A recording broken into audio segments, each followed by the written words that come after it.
Harmonium कुछ सालों तक भारत में बैन रहा क्योंकि हारमोनियम भारतीय वाद्य यंत्र है ही नहीं। हेलो फ्रेंड्स, मैं हूं उदय शर्मा और आप सभी का बहुत बहुत स्वागत है आज के इस वीडियो में। हारमोनियम जो भारतीय संगीत का एक अटूट हिस्सा बन चुका है, वह असल में भारतीय वाद्य यंत्र है ही नहीं। इसके पीछे छुपी एक मिस्ट्री है। हम आज जानेंगे हारमोनियम के पीछे छुपी हुई असलियत और इसके भारतीय संगीत में क्या क्या योगदान है। हारमोनियम का आविष्कार 18वीं सदी के अंत में यूरोप में हुआ था। इसे रीड आर्गन भी कहा जाता है। यह पश्चिमी संगीत का हिस्सा था जो मुख्य रूप से चर्चों में बजाया जाता था। लेकिन 19वीं सदी में ब्रिटिश उपनिवेश के दौरान यह भारत पहुंचा, जहां यह किस्मत से एक बड़ा बदलाव लेकर आया। 19वीं सदी में अंग्रेज हारमोनियम को भारत लेकर आया। भारतीय संगीतकारों ने इसे बहुत जल्दी अपनाया क्योंकि इसकी सबसे बड़ी खासियत थी कि इसे कहीं पर भी ले जाया जा सकता है और इसे बहुत ही आसानी से सीखा जा सकता है। इस तरह हारमोनियम को भारत के हर संगीत घराने में शामिल किया गया। भारतीय संगीत में रागों का बहुत महत्व है और यही हारमोनियम का सबसे बड़ा योगदान है।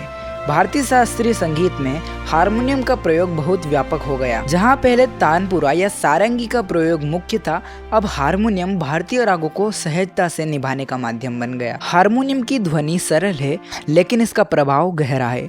इसे सीखना और सिखाना बहुत आसान है, इसलिए यह हर घरों में और बड़े मंचों तक सब जगह उपयोग में आता है। इस प्रतिबंध के बावजूद भारतीय संगीतकारों और संगीत प्रेमियों ने हारमोनियम को छोड़ने से इनकार कर दिया और 1971 में इस पर लगी पाबंदियां हटाई गई, जिसके बाद हारमोनियम फिर से लोकप्रिय हो गया। हालांकि हारमोनियम यूरोप से आया था, लेकिन भारत में इसे पूरी तरह से भारतीय बना दिया गया।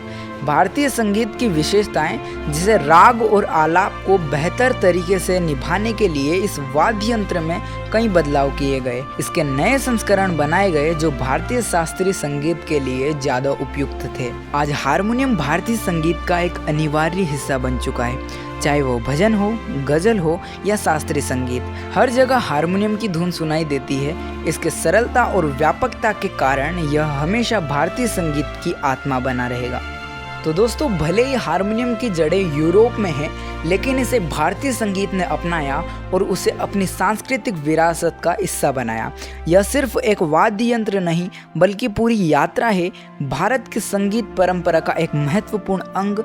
हारमोनियम की यह कहानी हमें सिखाती है कि संगीत की कोई सीमा नहीं होती।